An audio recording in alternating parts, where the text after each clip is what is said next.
Yo, sup mga parso, dito tayo ngayon sa ating farm. Bali yun na nga, tapos na natin ding maparutong ating lupa. So, gagawin natin ngayon is maglalagay kami ng tanda. Bali, last year kasi hindi kami gumamit ng tali para may straight yung kanal. So ngayon, gagawin namin, maglalagay na kami ng tali. Bali, titirahin namin to ng madaling araw, madilim. So kailangan talaga ng tali para may susundan tayo, para hindi tayo paghewang-gewang yung kanal natin. So tara, let's go. Bali pala mga kapar, ito may hinanda akong mga kawayan. Bali ang gagawin natin dito is ito yung pinaka pagkakabitan ng tali. Yan.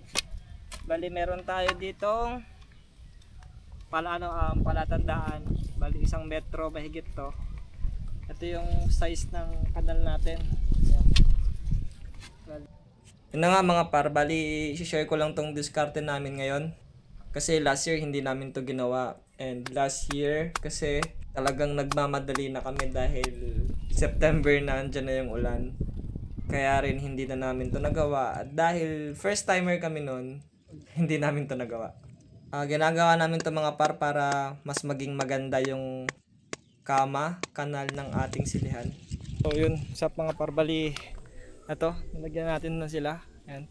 Bali dito, tapos dun sa pinaka dulo dun, naglagay na rin tayo ng mga kawayan. Ayan. Bali maglalagay na lang tayo ng tali. Ayan. Susunod na araw bukas. Bali katulad niya ito mga par. Kahit ako sa inyo. Ito, naglagay kami ng tali. Ayan.